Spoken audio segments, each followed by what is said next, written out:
quarantine dream. This is kinda extreme. Wanna take one for the team, but I'm not sure what team I'm on. Hello everyone, welcome to the Corona Connections Worldwide podcast, the podcast where I catch up with my friends around the world to hear how the coronavirus pandemic has affected them. I am your host, Angela Callender. Today we are broadcasting from an empty Jackson Square per my Zoom background. I took this early in the pandemic when there was no one in Jackson Square except, if you're seeing on YouTube, this one little guy delivering Shake Shack that happened to be in the corner of the picture. Anyway, today we're going to France to speak with a guy that I met en route to the Taj Mahal around 10 years ago. And he and his girlfriend, who also joins us on the call, are currently at her parents' house in a town called Angers, France, about 3 hours from Paris, where they live, but where they have only a small apartment, and so they have relocated during the recent lockdown imposed upon France. Please check out the podcast on the social media platforms, Instagram and YouTube, and our email address are all coronaconnectspod@gmail.com in the case of the email address, and Twitter is ronaconnectspod. And please do rate and review and subscribe or whatever variation of those things exist on the platform that you are listening on. And allons-y. Have you been to New Orleans? Have you ever visited? I don't know if you remember back in India. I told you I was a Wire fan, The Wire. I don't remember that, but I'm glad to hear that. Okay, it's been a while, and I was a Treme fan. Oh, okay, that's the neighborhood I live in. Okay. Yeah, so yeah. It's a French neighborhood, so it's like you are in Paris or in France. The Treme neighborhood itself, there's a lot of French street names. Like, this is actually a really funny story that I love to tell. There's a Marais Street. How do you say it? Marais, like swamp, M-A-R-A. Okay. And one of my first people to come visit me is a French friend of mine. We were co-workers together in Virginia. And we were walking my dog along and she saw the street. She's like, oh, Marais, that means swamp. Except I heard that she said it means swan, like the bird swan. The swan. And I told so many people that Marais meant swan, just like gave them completely false information. Like I used to be an Uber driver, and it's a pretty long street. It goes through a number of different neighborhoods, and just like one of the random bits of trivia that I would tell people in 100% false. Oh, it's great to see you. It's been a while, Angela. I know. Let me give you a proper introduction. My guest today is Kessi, who I met 10 years ago, right around 10 years ago in India. I think we met on the bus to Agra, right? That's how I think somehow we determined you were French, and then Laura, who's French Canadian, was very excited to have someone to speak French with. And then as we discovered in both of our videos, like I watched mine first, and then it was cool to see in yours that it was like the little reference to the dinner. We spent like 2-3 days together in Delhi in this neighborhood, like I don't remember. I forgot the name of this neighborhood in Delhi. I definitely don't remember the neighbor, but yeah, I loved watching. Your video especially was just so good. I had told you before you even sent yours that I got a kick out of mine because it was just so, in my opinion, like poorly edited. Like I said to you, you have to start somewhere else. Huh? Yeah. No, I guess I felt a little bit of pride because, like, I know I can do a much better job now. But, no, it was still very fun to relive that memory. And then you had so many more experiences that you detailed in yours. And I don't know if you had this reaction, and this has come up, I think, when I was talking to one of my friends in Spain on an earlier episode, but it was one of those moments where I was just like watching stuff from the before time where you're like on this crowded train and you're just talking to strangers and like and it like seriously just like shocks me now. Like I see it, I'm like, oh my God, just like so many people in a crowded But area breathing the same air. I saw some of your stuff on Instagram. You do some stop motion stuff now, no? Yeah, mostly Yeah, for it's a good. hobby. I've had a couple Yeah. of little freelance gigs, making kind of Okay. advertisements for people. I haven't kept up with it a lot lately. I guess just been distracted by other things, like my podcast. Like your? My podcast. Yeah, sure, definitely. Yeah, it's a full-time activity, yeah. Yeah, well, I've had time on my hands lately, because, as I mentioned, even in the earlier episodes of the podcast, I mentioned my Uber driving, but then I had a little issue, like a minor accident that thankfully was very, very minor, but I realized that I was under the wrong insurance policy, and they wanted to charge me a bunch of money to put me on the different insurance policy. And I didn't want to do that. So I had to tell them that I wasn't driving for rideshare anymore, for Uber and for Lyft.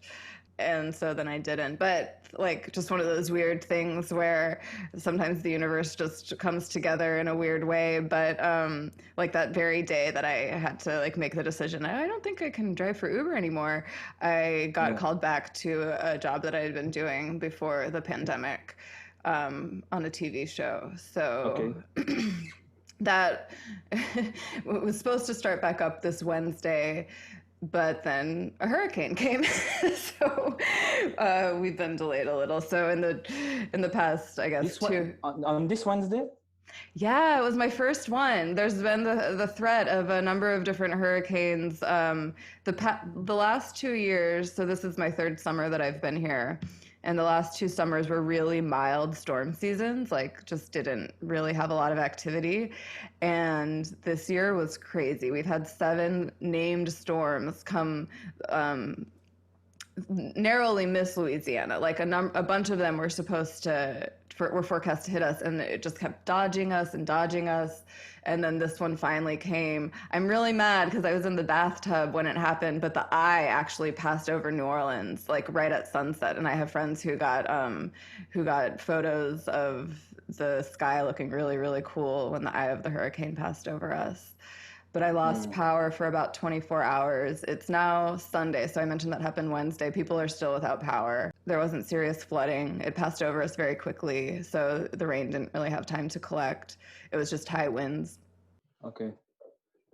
It wasn't that because there was this hurricane on September, and this on September it was much more. It made lots of disasters than this one on Wednesday. Oh yeah, so Hurricane Laura was one of the earlier ones, and it's one of the biggest storms that's like been recorded, I think is what I heard. And that, like I said, narrowly missed us. It hit a few hours west of us, a town called Lake Charles that's kind of near the Texas border.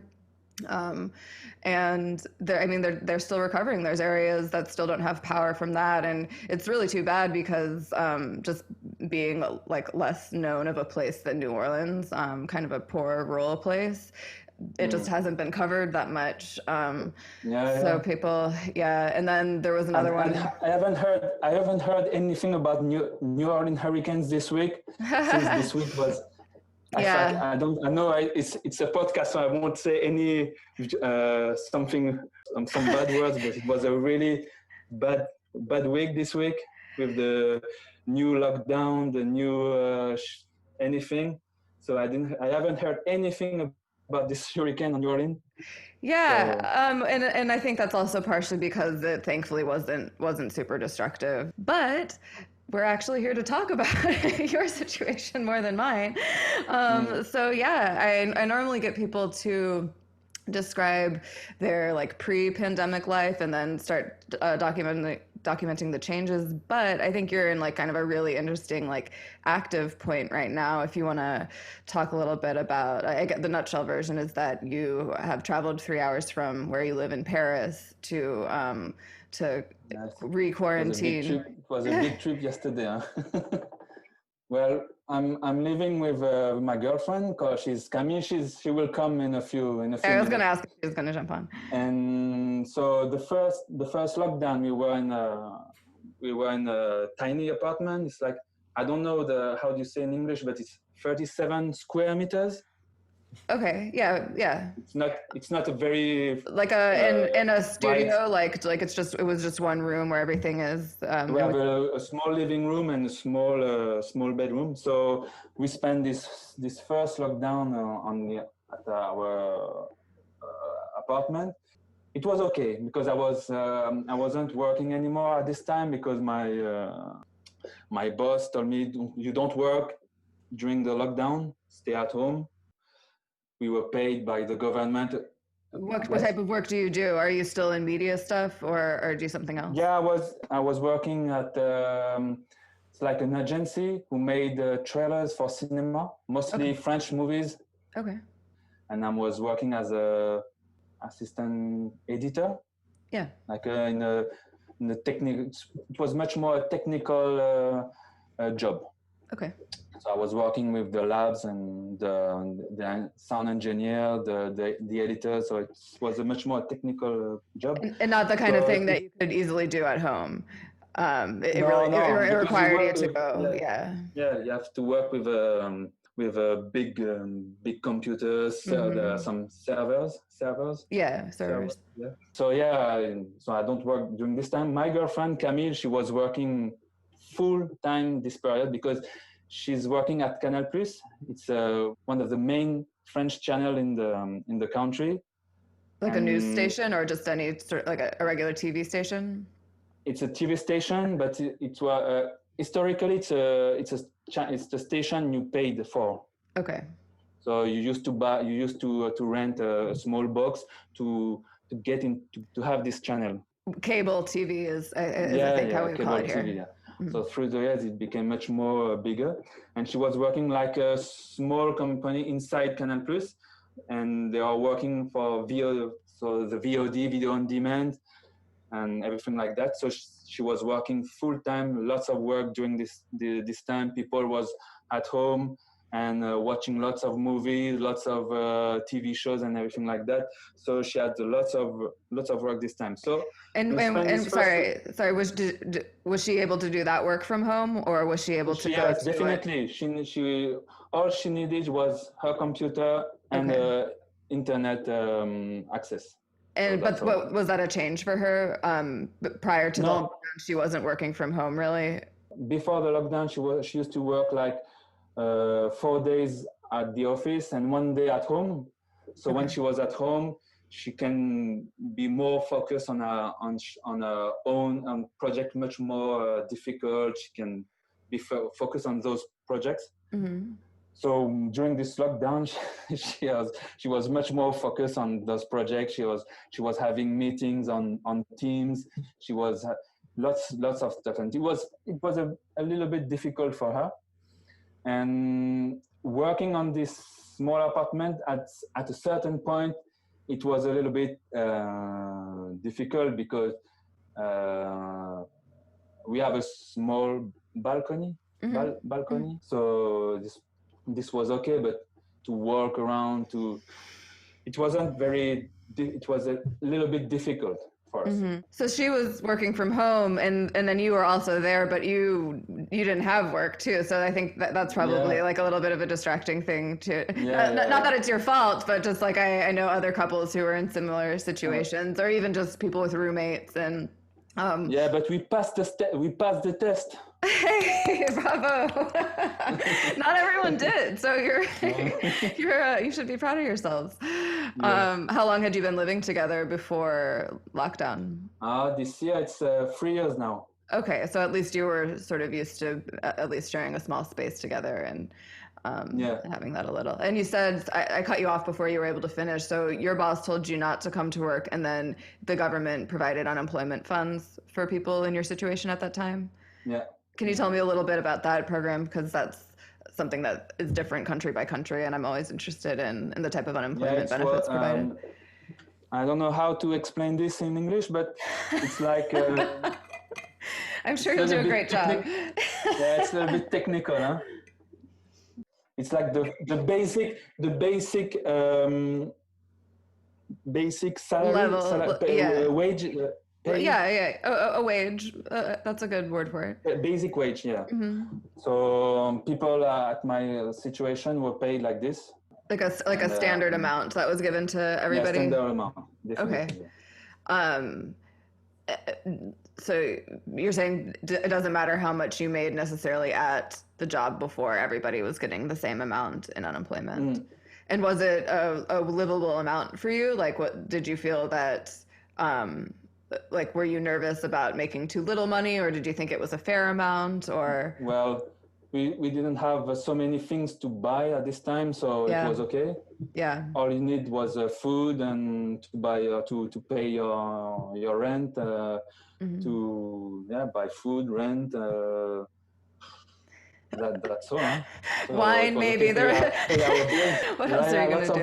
Lots of beers, lots of wine at this time. You know, we are French, huh? Yeah. At this time and all times. All the time. So how long was it before you went back to work?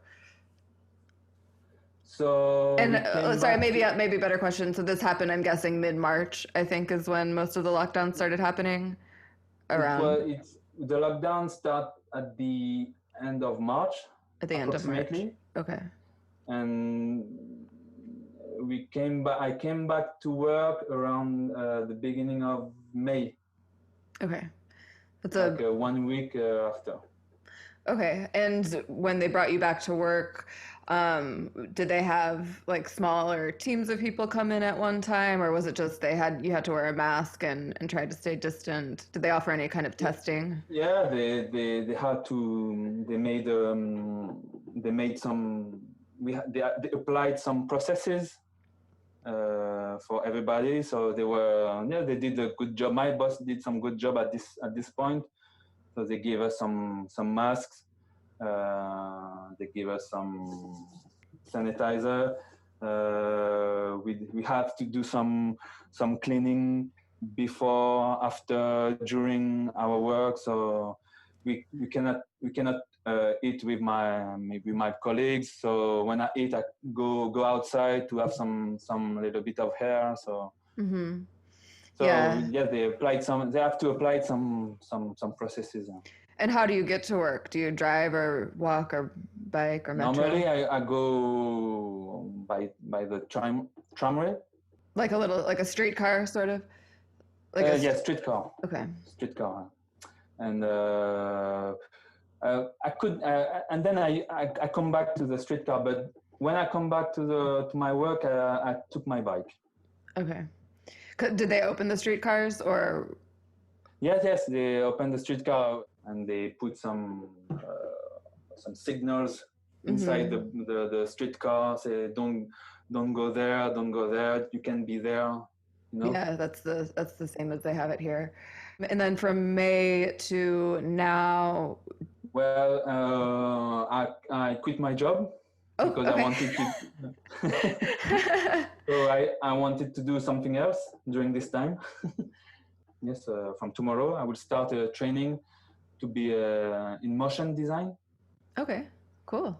So yeah, we were thinking with Camille about this new lockdown, her work, me working for my training inside our little apartment. What can we do during this time? So it will be a little bit difficult. So she said we should move to her parents in Angers. So Angers, it's like 3 hours from Paris. Is that 300 kilometers? Can you is it like ANGE? How do you ANGERS? Oh, okay. It's it looks like Angers. Yeah, it's Angers. Some angry people there. Yeah. Well, my name, a lot of people call me Ange, like as an abbreviation, ANG, and so I make like angry Ange jokes sometimes. Yeah. But you know, Angers, so you said Angers in French. Angers, it's one of the best place in France because it's very quiet. It's very it's not so far from Nantes. It's like the Brittany, you know, the Brittany and what we said in French is Loire-Atlantique. So it's not so far from the sea, the west coast of France. Okay. So it's very nice to be there, and it's very green. It's very you can do lots of bicycles, and it's a very good place to be on. Good. I'm glad you're able to arrange this week that. we were thinking about moving to Angers for this lockdown, so we can have some new air and. Yeah. You know? No, it sounds like a good idea. And one of the guys in Spain lives in Madrid, but he had gone to Alicante for when they went on the lockdown. It sounds like a lot of people are doing that. Yeah, the lockdown. There is another lockdown in Spain too. I heard.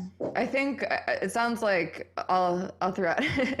Yeah, Camille there? She was preparing for tomorrow. Tomorrow it's a big day. Hi, bienvenue, Camille. Thanks for joining us. Nice to meet you. Kessi was just telling me that your parents live in the best part of France. So, yeah, a lot of people say that. Yeah, it's very nice city. Not too tall, and people are nice. Weather is good. Is that where you grew up?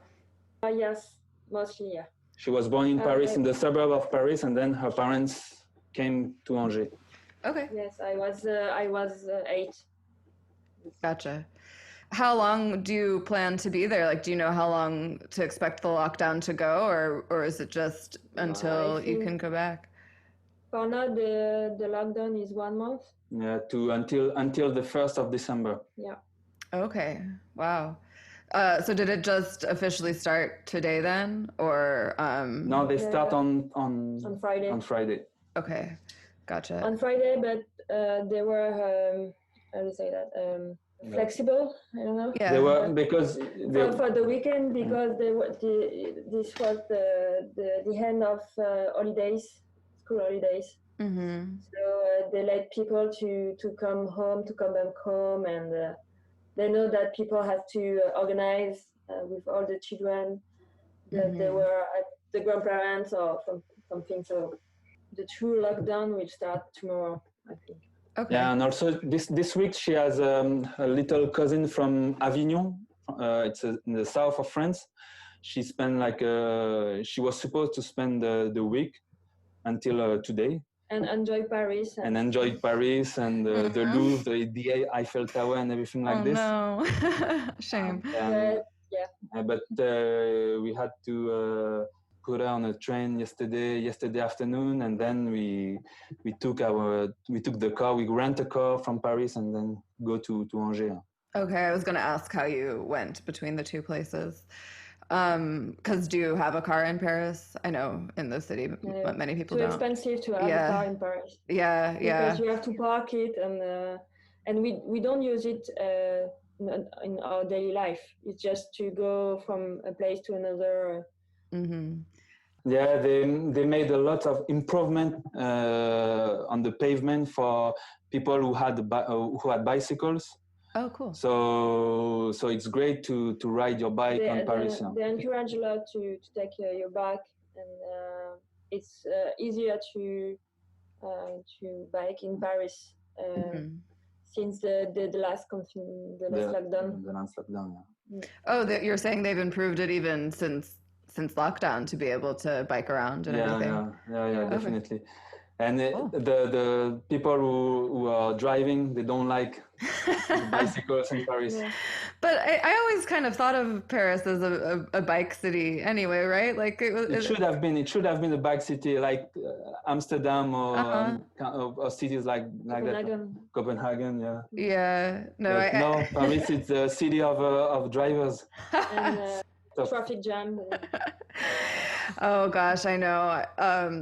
Where I'm from in Virginia, the Washington D.C. area has terrible traffic, and there can be traffic in New Orleans, but anytime I start feeling like, oh my gosh, I'm like, nope. Remember where you come from. It's really not that bad here. Yeah. Although I was telling Kessi we had a hurricane last week, and there's still a lot of they had a hurricane. Did you heard about the hurricane this week? No, they talk about the the president election. Yes.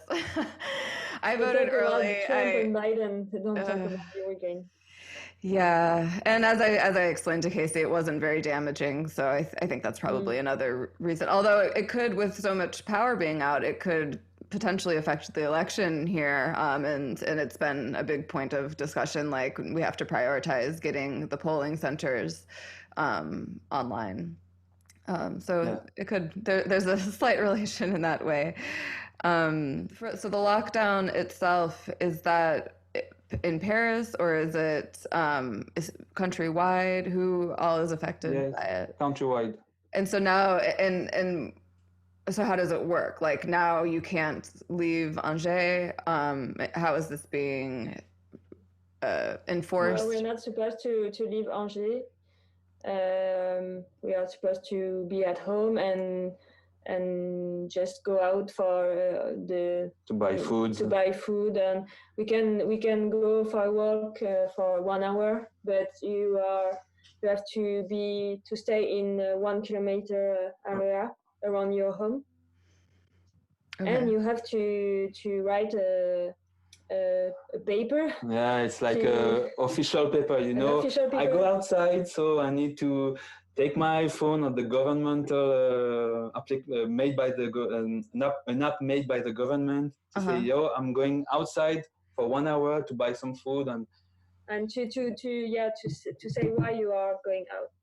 Okay, so there's an app. That's the first I heard of that. Nobody in any of the other countries has mentioned there being an app to help track their movement during the lockdown.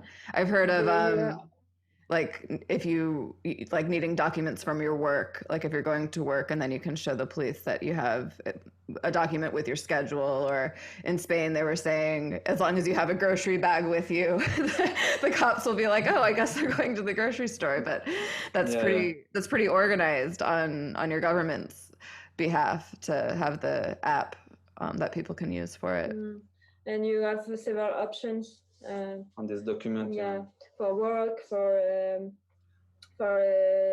if you have to take care of an old person, if you have to take care of your mom who lives alone, or your father or something, and to do your groceries, to do some sports for 1 hour, to work your pet, your dog or your cat. Yeah. Your dog.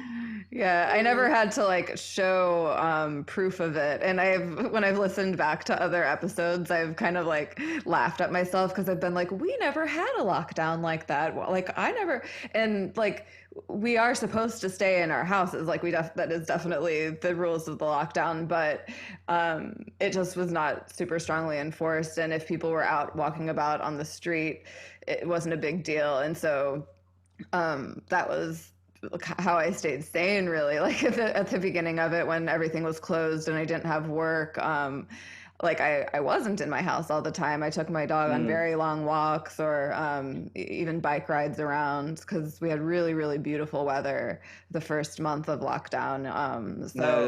Yeah, it was sunny all the time during the first lockdown. So we were like, we should go outside and do some sports and have some fun outside. But it's like that Mother Earth was. Mother Earth was laughing at us, during this time. Yes. She's having a good laugh at us this year, that's for sure. And I guess also just New Orleans isn't such a densely populated city like Paris. Like if you watched the show Treme, you could kind of imagine the streets of the neighborhood that I live in, and I would go for a walk and hardly even run into anybody.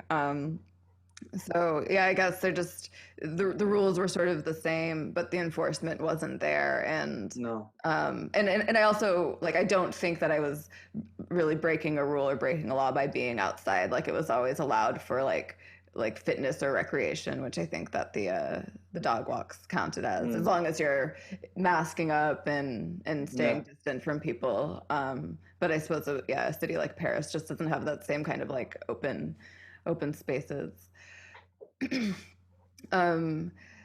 And so the rules of the lockdown now are basically the same as it was the first time around as well. Like, when did this app get developed? Yeah, it's I think it's more flexible than the first one. For example, the first one, it was very hard to go visit a person who was in the old people. In a retirement house. Well, yeah, they were very strict with the rules, and it was very hard to go there to see them. And a lot of old people died of loneliness. Mm-hmm. So this time they say that they had learned about their mistakes, and just say that you can go to see those people, and but with a very strict protocol, and so this is more flexible, and it's also more flexible for the work. You have to go to work, and the first lockdown was we have to be careful of your health, and to be very careful with yourself and everybody. Yeah. But now it's more than you have to be careful, but we have to save our economy. Yeah. That seems to be the conclusion that people are coming to everywhere. And it is, it's definitely interesting to see. Cases are definitely climbing here as well. We had a record day of countrywide new cases yesterday or the day before.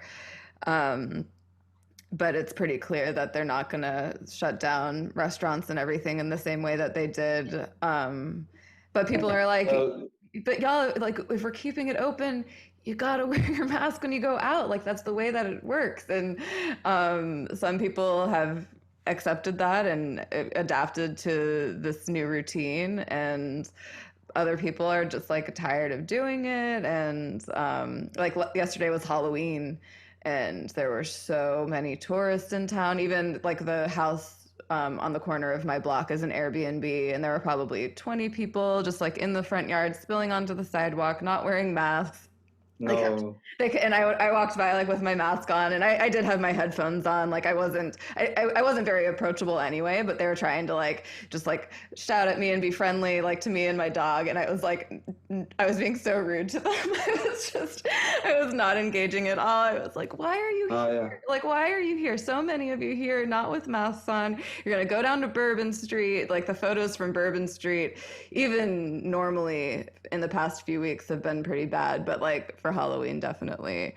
And it makes you, I'm definitely nervous to see what our numbers are going to be in 2 weeks, once this incubation period passes. But can I ask you a question? Yeah. About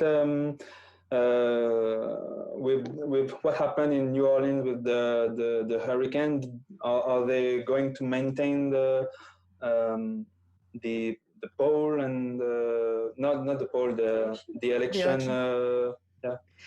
Yeah, absolutely. I mean, they have to, and they've already got a lot of power back to a lot of the places.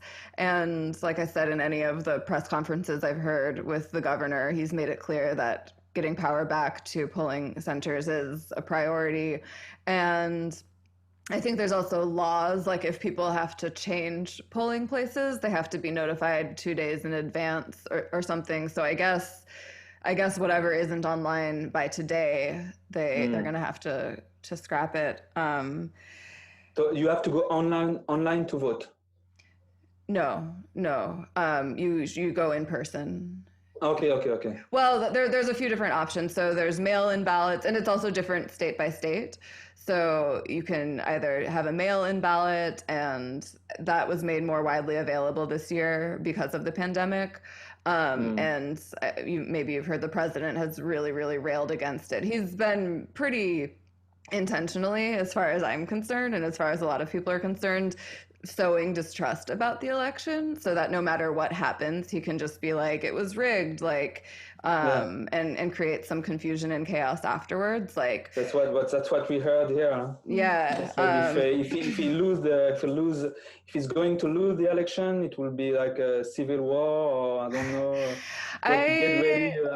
Well, my joke that's not very funny about the Civil War piece is that none of the people on the left have guns.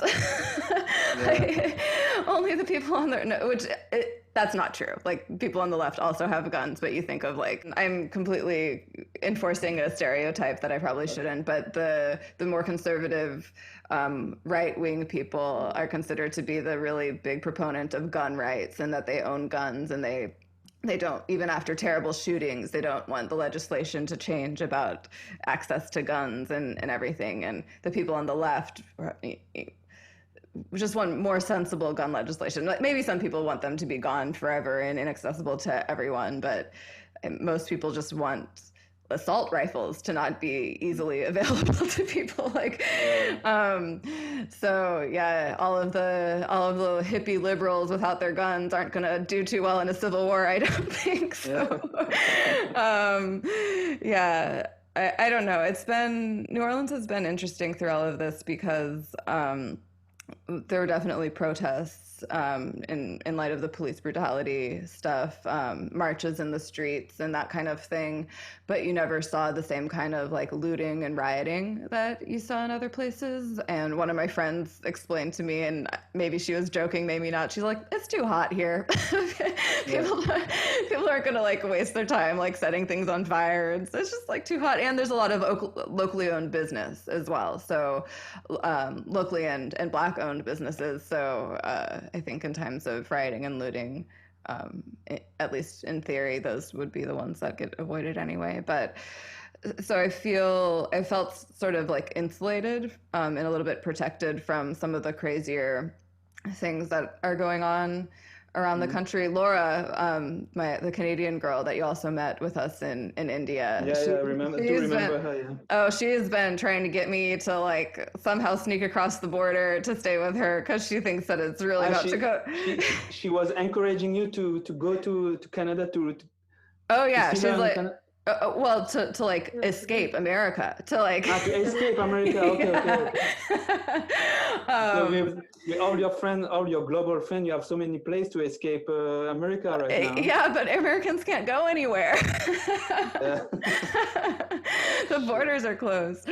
I don't know. I guess I have thoughts of escape. What I was telling people last night actually is that sometimes I'm just like, why did I live abroad for, like, most of Obama's first term? Like, why am I, like, in America for, like, the whole Trump presidency? But I missed so many of the Obama years. But and also you did lots of travel between the best years of America. You know, you were traveling all around the world. There was not those pandemic moments and this election, right? Although, interestingly, I remember even traveling in, I guess, 2009 and 2010, like, after Obama had taken office, and traveling as an American, people would still kind of heckle me sometimes about the Bush presidency. Like, I remember a really drunk British guy in Kathmandu one time being really just, like, nasty to me about being American and President Bush and this and that. I'm like, I never vote. I wasn't even old enough to vote for him ever. Like, I supported the current president. Like, please, like, don't make this a personal attack. And there definitely was, like, a lot of that, like, anti-American Bush-year sentiment still around at that time. And interestingly enough, I went to Guadeloupe, the French island, right after the 2016 election. And we were and it wasn't a popular place for Americans to go, but there were randomly very cheap tickets that we found. So we went, and we were kind of like, oh man, like, what an embarrassing time oh God, this Trump thing. And nobody was mean to us. Like, people kind of felt bad. Like, people understood. Yeah, when when they're like, oh, you're. The day after the election, you were like, oh my God, what's going on? I know. It's such a pity. And I think it was not that. I think it was just a few months after the Brexit. Yeah, it was also a top year. The Brexit and the Brexit, and we were like depressed, and then Trump election, we were like, what's going on? Yeah, and then I guess Macron was elected around the same time, though, right? He was. Yeah, the year after. And it was like oh, thank you. Like at least France is staying sort of sane. We were all very afraid of Marine Le Pen. The same scenario. Yeah, the same scenario in France. Yeah. And we were close to it because there were the extremists. Yeah, the extreme. Yeah. And the second round of the election, you had two choices: Macron and the extremists. So we were close to it. Yeah, we were close to your situation at this time. So no, I remember it was yours, and then the Netherlands also had a very extreme right wing candidate, Gert something maybe. And he narrowly lost. So there were around the same time there were like some countries that were like kind of falling to these more extreme conservative, populist. Teasing fascism perhaps sometimes, and Boris Johnson also. yeah well, and then he got COVID so early on, and it was yeah, well, I don't know, I really want to, I haven't set up an interview with anyone in the UK yet, but I would really like to speak with them about their experience with Boris Johnson catching the virus, because I feel like at least the coverage that I saw of it, it was still very different than when Trump caught it. Like even as he had the virus, he was like hardly taking it seriously, whereas at least Boris Johnson was like, I got really sick, like I was hospitalized, I was put on a respirator. That was almost a turning point in the UK where they're like, okay, this is clearly a real thing, we got to take it seriously. And Trump's just like, hey, I survived it, like you can too. It's like, whoa, what is this messaging, man? Like, I'm sorry for that, but it was so American. American style, but very I don't know, it was cliche, you know. Yeah, well, I like to, there's kind of this idea of like, we're number one, and I always have thought that there's like a kind of ironic spin on that, like, yeah, we're number one in corona deaths. Yeah. Like, but there is something I can understand, because we are talking about a very a virus which is very difficult to understand right now. We don't know anything about it. So what every government they said, be careful of yourself and everybody around you. But when you see the election at your country, and you see convention with lots of people, meeting with lots of people like that. It was only Trump who did and that. Trump, it's very it's frightening, because we are talking a pandemic right now, and they are making great meetings like that. So the virus can be everywhere, and in this meeting. So for what it's worth, there's a lot of Americans who think that's really fucked up too. It's just unbelievable to a lot of people that he's still having these super spreader events. It really boggles the mind. And I was going to ask actually about the app that you have, where people, do they like, I cannot imagine something like that happening here, because people would refuse. People would refuse to log their day-to-day activity in an app monitored by the government. And I was wondering. It's the same in France. Few people accept to download it and use it. Actually, I don't have it. I don't have it too. Okay. It's practical because you have your you can download the paper, document, the official paper, but you can also have it on a website, so you don't have to download the app if you want to access it. But I think few people use it to detect, because the main purpose of the app is to detect COVID. To track people who had COVID around you in like in and to warn you if you are close to someone who had it. But it's efficient if everybody use it. But it's not the case right now. So they encourage us to use it. But people are very, very like skeptical or reluctant. Skeptical, with this. No, like they were asking what are you doing with our data and everything. It's funny because people are using Facebook, Google, WhatsApp, and it's even worse than the government. That's true. People get very picky and choosy about what to give their information to or not. Yeah.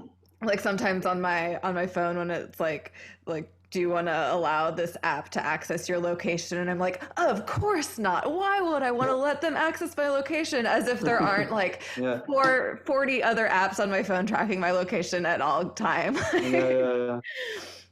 Definitely. Yeah. So, but okay, so I was thinking that the app was kind of like a required thing, and if you were out on the street, and like if you were stopped by a policeman or something, then you would show on your app or whatever that you're logged. So it's not quite so. It's not compulsory. Got it. And do you also expect that things will be a little less strict in Angers as opposed to Paris? Like when you were in Paris before and you like if you went to the grocery store or you went on this hour-long walk, would you encounter policemen that you would have to explain your whereabouts to? Actually, during the first lockdown, I think I only met a policeman once, I think. You've been controlled by a police one time. I remember. I do remember one time. You told me on the phone, but only once. And if because you were waiting to go to the shopping to the grocery store. Yeah. At that time in Angers, it was more flexible because the region was not that.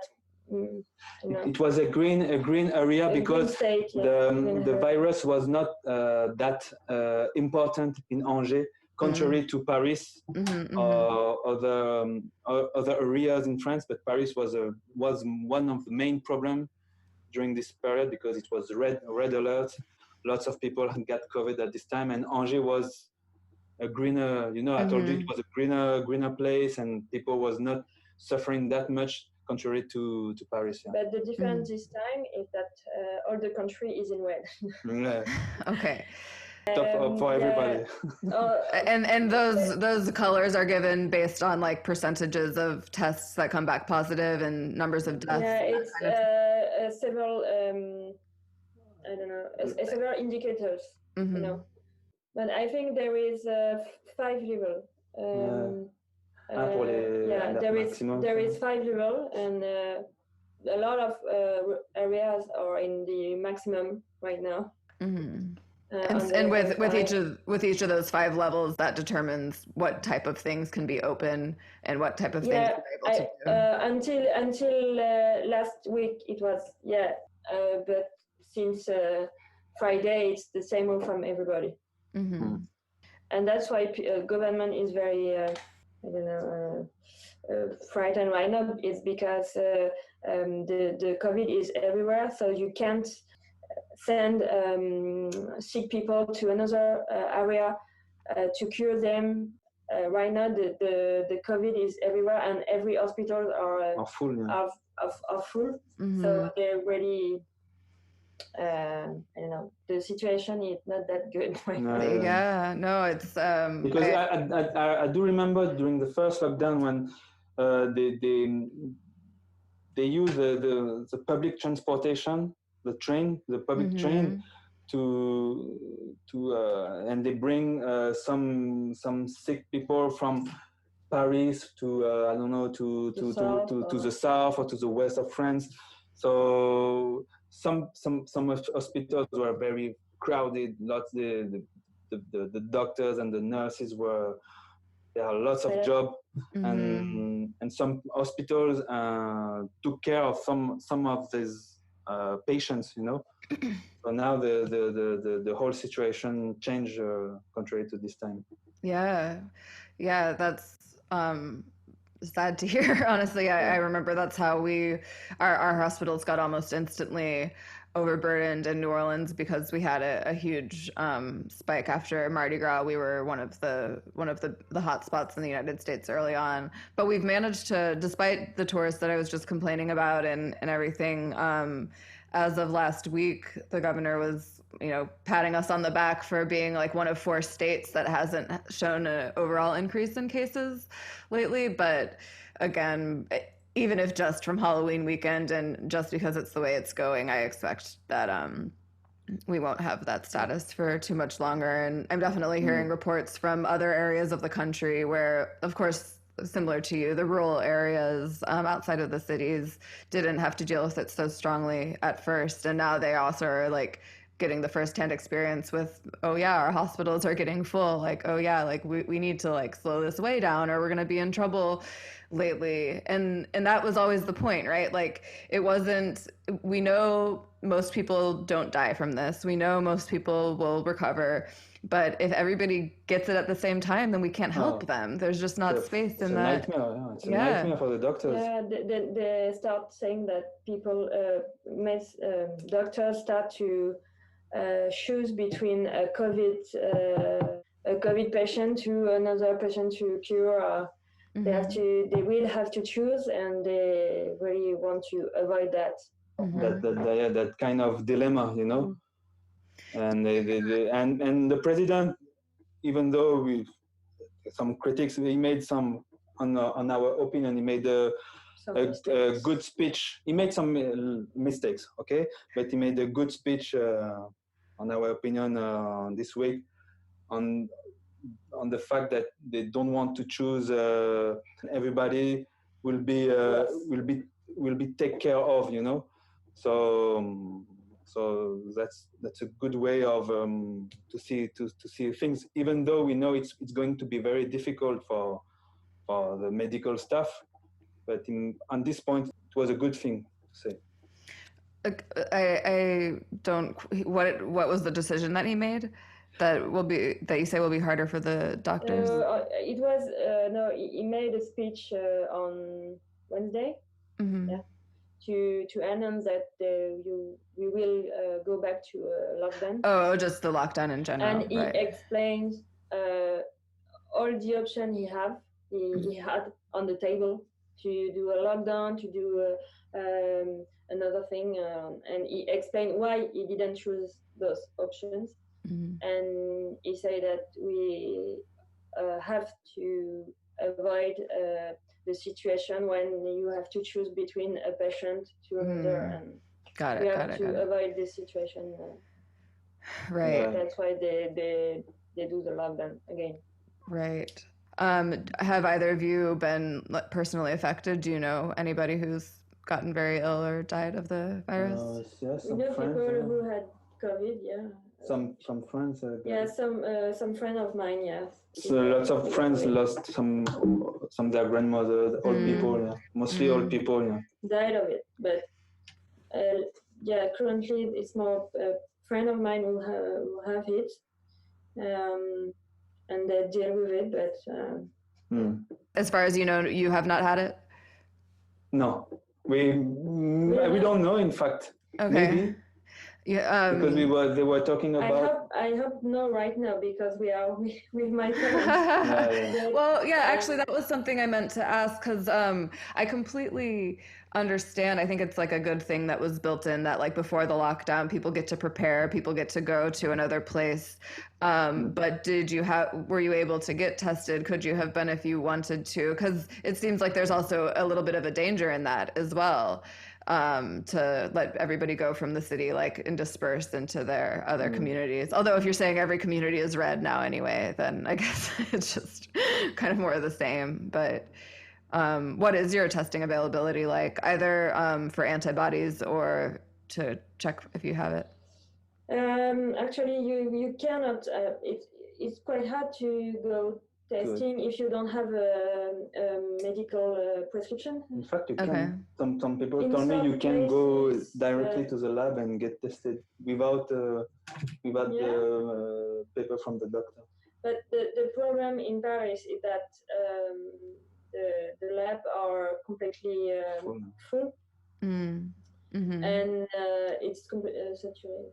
Yeah, they are saturated with people who want to be tested. If they start saying that they don't get people if you don't have symptoms, and if you are not a contact person with. So if you just go there like, come on, I want to test, I don't know, just in case, they won't do it because it's completely full. So I think it depends of the situation in your city, or I think that in Angers it's okay. Yeah, maybe we can get tested in Angers. Yeah. But it's too late. we arrived yesterday and we have dinner with them, spoke with them, so I think it's too late. How has your parents' experience been, like in the first lockdown or anything? Did they find it lonely, or were they able to maintain a sort of normal life? No, they actually I think they enjoyed it because my mother, for example, discovered the home office, and she enjoyed it a lot. And my father was quite, I don't know. He didn't work during this time. He enjoyed it, but it was he was afraid for his business. Because he's running when you want to get your clothes to get clean, so you go to this this like place, a laundromat. Is running, how do you say it? Laundromat? Yes. Yeah. Okay. And he had to close, and it's very it's a little business, so if it's those situations are very hard to deal with it, because he didn't know if he would be able to reopen or to. But and right now I don't know what will happen, but the government is quite helpful for small entrepreneurs, small companies, but he will check that, I think, Monday to know what he will do. So he hasn't been able to open the laundromat the entire time? He can, because I don't know why it's on the list that of companies that can be open right now. It's they consider it as a necessary business during the lockdown. So he's working with schools. Schools needs his services. So, but actually, he will try to stay open for a week and see if it's worthy, because if he has only a few clients a day, it's not worthy. Well, it seems like people are going to need to clean their clothes, like people go to the laundromat presumably because they don't have their own laundry facilities at their house. Oh, it's like more like dry cleaning? Yeah, dry cleaning, yeah. Oh, okay. It's not an era with a washing machine, it's not that. You just give your clothes, you clean them and iron them. Yeah, and I guess actually if people aren't like going to their office jobs as much, like that, those are usually the type of clothes that you would need to get cleaned that way. You are talking about the nice suits and and I think they will not. I think it won't be worthy. He will see, but it's t-shirts and joggings. Where are your parents, Kessi? They are living in the suburbs of Paris. Okay. And of Paris, or in the east of Paris. And now both of them are retired. They used to work at Disneyland Paris. Really? Yeah. So did you go there a lot as a kid? Lots of time. The one time I was supposed to go, Laura went actually. When we were in school in the Netherlands, and our band was supposed to go and perform at Disneyland Paris, and Your everyone, band, well, like the band you're at supposed. school. Yeah, yeah. Oh, Like Laura and I both played flute, and the rest of the school band was supposed to go and perform there. It was just a program that they did, but I was also in the drama class, and we had our performance that same weekend, and it was like our final exam basically was to do the play that we'd been preparing for, and like I had not even an important character at all. Like the play could have definitely gone on without me, but that was the way the priorities shook out. So I was always kind of yeah. bummed I didn't get to go on the Disneyland Paris trip. Yeah. Yeah, my father used to work from the very start of Disneyland. He was there from when they built the whole parks. So the American came. It was not Disneyland. It was like other companies from America who came. They established their their offices not so far from the place I used to live. Okay. And my father was looking for another job because at this time he was working at the hostel, and he wanted to change and he found a job, and then he made mostly all of his career there, and he was working at the some technical stuff. And my mom came like 10-12 years after, and she was working at the hostel, and she retired at the end of June. So the lockdown was a pre-retirement for her. That was my mom too, actually. My mom was a teacher, and she was planning to retire this summer because my dad retired from his government contracting job in 2015. Your parents are teachers, no? My dad had been in the army, and then he retired from the army in 2005 and did government contracting. So just worked on defense contracts in DC until 2015. So he did that for another 10 years. And then my mom, she had been teaching, I guess also from about 2005 or so. And it was just, I think she might have been like a little jealous of my dad, and just like, oh, it'd be fun if we could. I shouldn't gossip too much because she's like the only one who listens to my podcast, but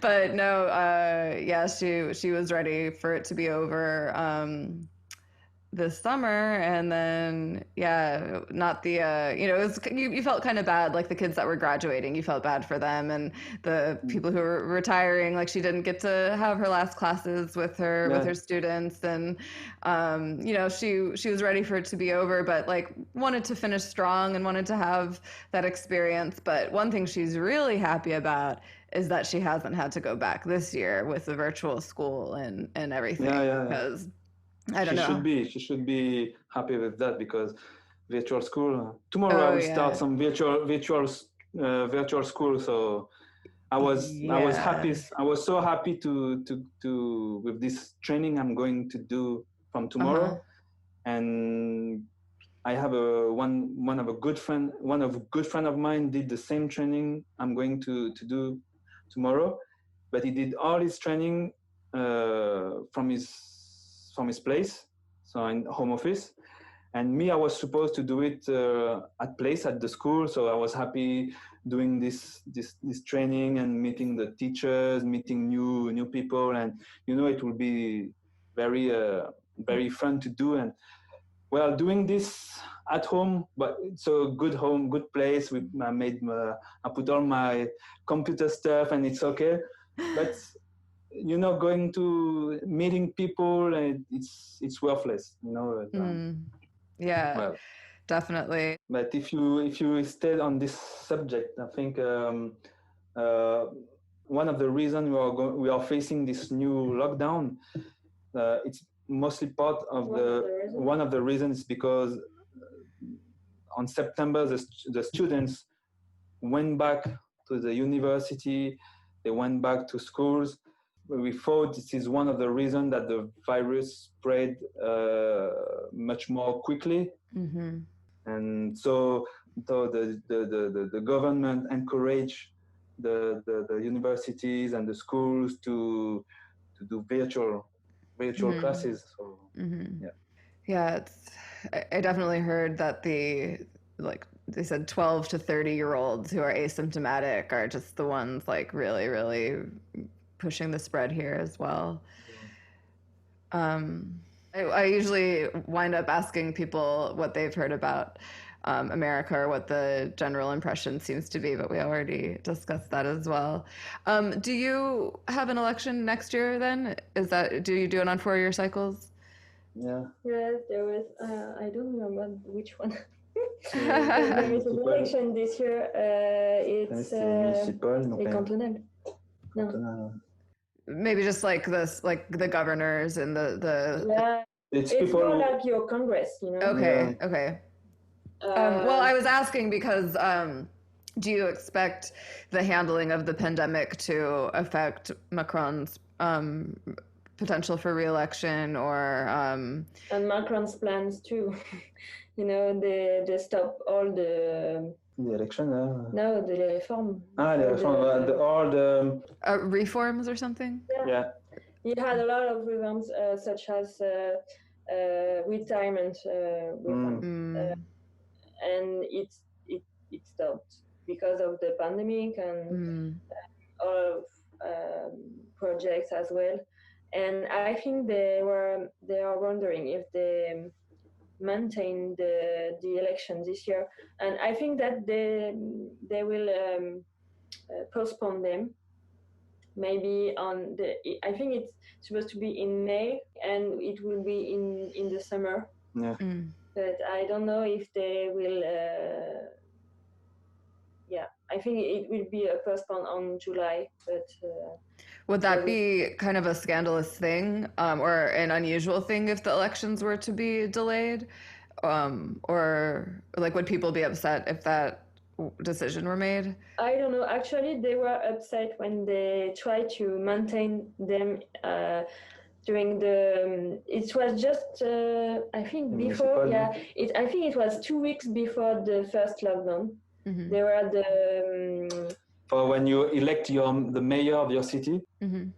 They maintained those elections. It was 2 weeks before the lockdown, so we were completely aware of the COVID pandemic. And a lot of people were mad at it because they didn't understand why they just maintain them. Whereas they say that stay at home, don't go for try to stay at home and be careful. And they just say, but you have to go to vote, you know. So people no sense, nonsense. Yeah. And I think I didn't go, and you didn't go. Yeah, it's definitely going to be interesting to see how things play out. But you have all eyes on you on Tuesday, huh? I know. Like I think I mentioned. It's like all eyes on you was. I was thinking about Tupac. All eyes on me. Yeah, well. All eyes on me. Yeah. You like your old school hip hop. I always like that about you. Yeah, I voted a couple weeks ago. I voted early, which I've never done. But it just actually I think I already knew that I was going to be scheduled on the TV show, and I'll have to work on Tuesday, so I wanted to get it out of the way. I also we were able to vote at the big basketball arena. Like when I vote normally, I just vote at a school nearby, but for the early voting centers, I was like, I've never actually been to the Smoothie King Center. I want to. It's the basketball arena where the Pelicans play. Yeah, are you a Pelicans fan? No. I'm the Greek Freak fan, Giannis Antetokounmpo. Who does he play for? He played for the Milwaukee Bucks. Okay. During the All-Star game, I was not Team LeBron. I was Team Giannis. Okay. I've heard good things about him, and in fact, one of the star basketball players from my college's team a couple of years ago, after I wasn't in school anymore, but Malcolm Brogdon plays for the Bucks, and he was like the University of Virginia basketball star. Oh, great! So I have a soft spot for the Bucks for that reason. But yeah, I don't know. I don't expect non-Americans to, well, not that I don't expect people to keep up with the NBA, but the Pelicans just are sort of an obscure team. Apart from that, we got the #1 draft pick. We got Zion. Zion is crazy, Zion. The only reason that I even really knew Zion is that he played for Duke, which was a big rival of my college basketball team. Yeah, Duke is Eastern University, huh? It's in North Carolina, so pretty close to Virginia, where I went to school and where I lived. You come, Virginia, it's North Carolina or South? Virginia is right above North Carolina, and then. Okay, so where this is where Michael Jordan played? Yeah. Well, he played at UNC, which is also a big rival of Duke. They're in like almost the same city. They're right next to each other near the capital of North Carolina. So yeah, the University of North Carolina and Duke are also very big basketball and regular rivals. Have either of you visited the United States? I came to Jamaica. I went to Jamaica like Not the States. No, never. I went when I went to Jamaica. I made a stop at Miami. I've never been to the States. We had planned to go to New York, to Canada to see to Toronto to see a friend of mine, and we were planning to go to New York as well. And that was a plan that wasn't able to happen because of the pandemic? Yeah. Actually, we were locked down. So. Well, if we survive next week, you got to make it out here. I think, obviously, French people love to come to New Orleans for all of the French culture and history that exists here. The Treme TV show, it was very beautiful TV show, and I love everything about what this TV show represent, and New Orleans was, and I love the way because it's a TV show it's much more about how New Orleans was reconstruct itself from the hurricane disaster. Yeah. I had never heard of the show, although I knew The Wire, but I had never heard of the show for some reason. And then coincidentally, I ended up moving to the neighborhood, and my dad brought, I had left a ton of stuff at my parents' house in Virginia, and being that he had just retired, I said he retired in 2015. It was definitely 2017. Anyway, he came down in a van with all my things, and we went out hard the first night that he was in town. And actually, we saw Kermit Ruffins play, who was a big character in that show. And the next night, we were tired. We didn't want to do anything. I was just like, I've heard of this show. Let's watch it. And so he and I watched a lot of the show in the next couple days that he was there. And of course, my dad was delighted that there's Kermit Ruffins, the guy that we just watched play at Blue Nile the night before. Like, here he is in the show. And it became a really great kind of like welcome to New Orleans experience for me. I learned a lot about my new home from that show. So you are very lucky, and it looks like it's very beautiful. Well, thanks so much. No, it's okay. It's very nice. It's very nice to speak in English also. and I feel very nostalgic because when you send me your video of you and Wayne and Laura during this Indian trip, because this trip to India was very important for me at this time, and I met lots of people who became friends, even though we just met like 2-3 days, and for me they are friends like forever now. No, for real. Great. And when you send back this video, I do remember the cheap whiskey we used to drink this time, and the Indian dishes it was a very, very good moment, and this trip was very important for me, and well, like I said, I loved so much the way that you documented your own experience. But there is another story, Angela. I need to tell you before. I need to tell you this story before.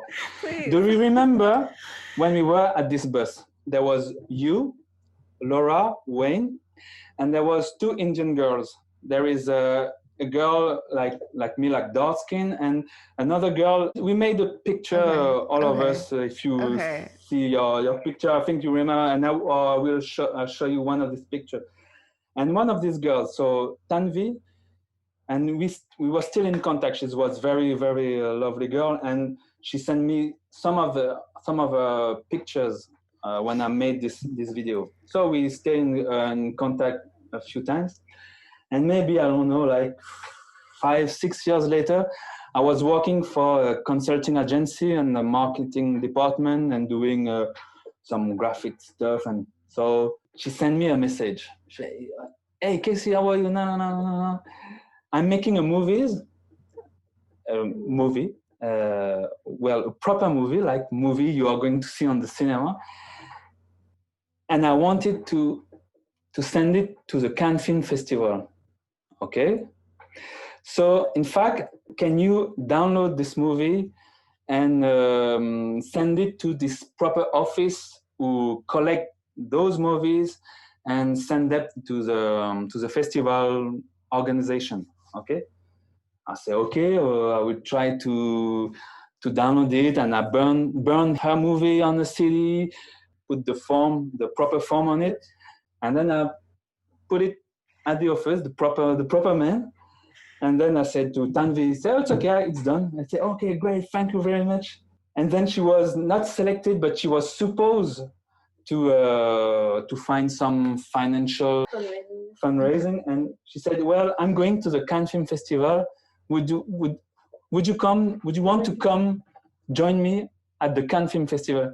Say what? So I took 1 week and I went to the Cannes Film Festival. Wow. We went to the red carpet. It was great. Oh my God. Her film was not selected, but what an experience. Wow. And I didn't see her. I see her one time. It was with you, with Wayne and Laura. And that's really funny. Yeah, it's crazy. That's one of the magic of traveling. You met so many people, and maybe some years later, and you heard about them. And now you get to be on my illustrious podcast. Like, it's just Yeah, it's great. I like this kind of things, but it puts some, I don't know, it puts some magic on your life, you know. And that's true. It puts some magic on your life. Of someone, and then come back and no, it makes things very interesting, and I really enjoyed that aspect of making the podcast, having the reason to reach out to people and reconnect and be reminded there's so many really wonderful people and wonderful stories. And now I've even met Camille. So whenever the borders reopen.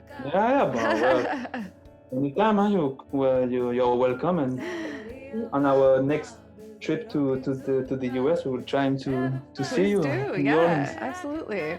Well, y'all enjoy the rest of your evening. Enjoy the new living arrangement with the parents, with the extra space in the best part of France. So I hope it will go really well for y'all.